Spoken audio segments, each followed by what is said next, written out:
Recently had a contractor call me after one of his subcontractors' employees died in a tragic job site accident.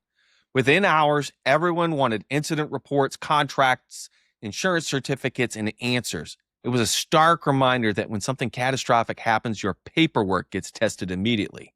Today, I'm going to show you the 3 subcontractor nightmares that every general contractor should prepare for before they're forced to deal with them. In this video, I'll show you why a subcontractor's workers' compensation claim can unexpectedly become your problem, how one missing contract clause can completely change who pays after an accident, and the simple screening process I use on subcontractors to spot them before they turn into expensive claims. But before we jump into these examples, I want to make one point because it's the thread that ties all 3 of these stories together. Most subcontractor disasters don't start with a lawsuit. They start with a perfectly ordinary event, a fall, a property damage claim, or an accident.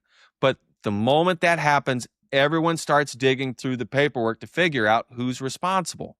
That's why I always tell contractors, your contracts and insurance requirements aren't really tested when you sign them. They're tested on the worst day of the project.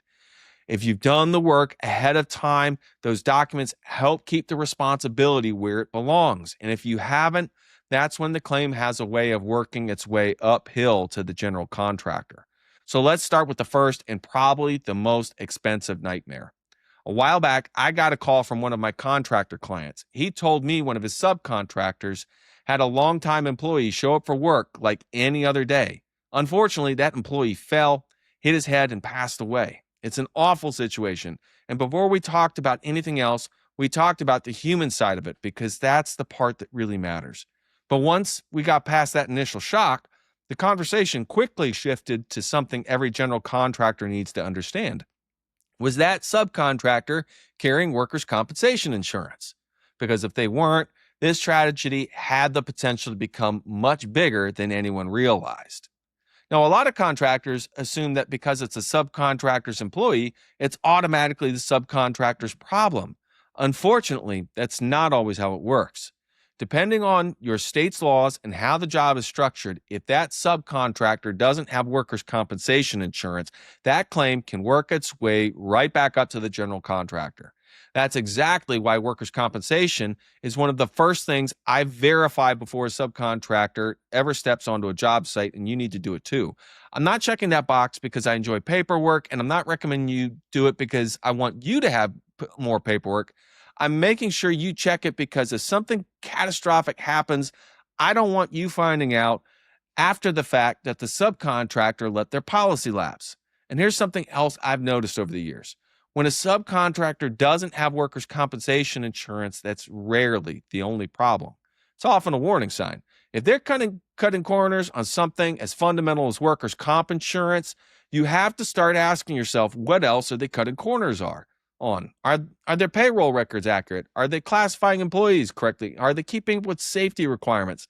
Are they financially stable enough to stay in business?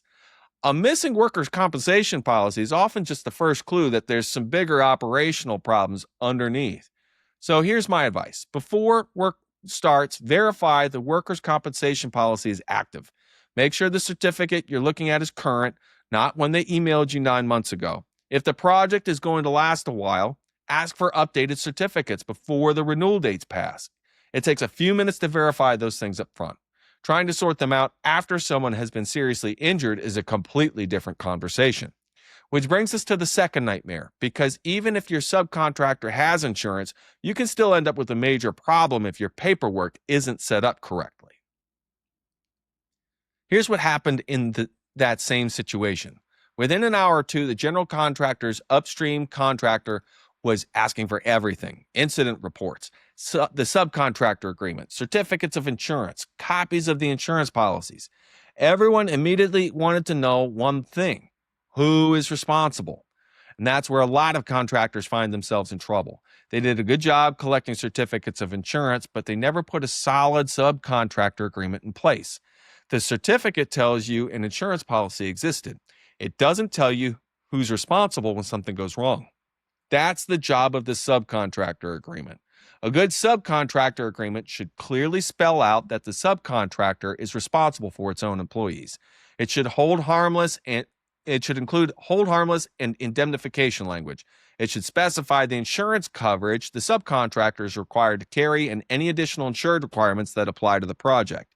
In other words, everyone should know exactly where the responsibility belongs long before anyone steps onto the job site. One of the biggest misconceptions I see is contractors treating the subcontractor agreement like it's just another document to get signed. It isn't. It's one of the most important risk management tools you have, because after an accident isn't the time to start debating who is supposed to carry what insurance or who agreed to be responsible for which employees. By then, attorneys, insurance adjusters, and claims professionals are already involved, and everyone is reading every word of that contract. That's why I always tell contractors that contracts aren't written for the good days. They're written for the worst days on the project. If that agreement clearly allocates responsibility, you've put yourself in a much stronger position. If it's vague or worse, you don't have one at all, you've created uncertainty, and uncertainty usually becomes expensive. Now, let's look at the third nightmare, because this one catches a surprising number of contractors off guard. Sometimes the contractor has insurance, it just isn't enough.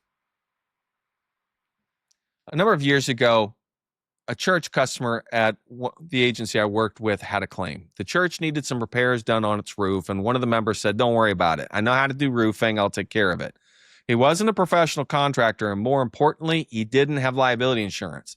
He finished the work, but he didn't properly protect the roof before leaving for the day. Then a rainstorm came through, and water poured through the building, caused extensive damage throughout the inside of the church. Now the church wasn't just dealing with a roof repair anymore. They were dealing with a major property damage claim. Because the person who performed the work didn't have liability insurance, there wasn't another insurance company there to help pay for the damage.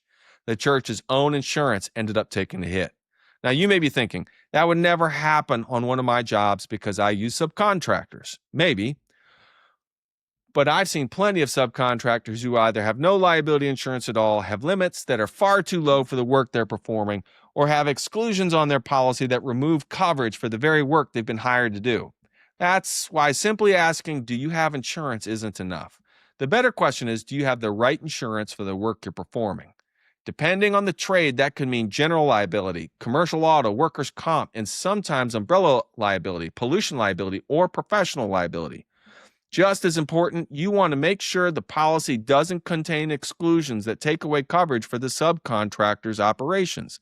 A certificate of insurance won't tell you everything. Sometimes you need to dig a little deeper to make sure the policy actually matches the work they're doing. At the end of the day, subcontracting isn't the problem. In fact, for most general contractors, subcontracting is the right way to build a business. The problem is bringing someone onto your project without making sure the relationship is structured correctly. That means having a written subcontractor agreement. It means verifying workers' comp and liability insurance before the work starts. It means making sure the coverage limits make sense for the project. And it means understanding that collecting a certificate of insurance isn't the finish line, it's just one step in the process. If you do those things consistently, you've dramatically reduced the chances that someone else's mistake turns into your financial problem. And one of the biggest mistakes I see contractors make is thinking the job is done once they've verified the subcontractor has the right insurance. The next challenge is proving it. If you've ever had a project held up because someone needed a certificate of insurance at the last minute, or you've had a certificate rejected because the wording wasn't right, that's exactly what I cover in my next video. I'll show you what a certificate of insurance actually proves, why certificates get rejected, how additional insured language works, and how to get certificates moving much faster so your jobs keep moving. Click right here, and I'll see you in that video.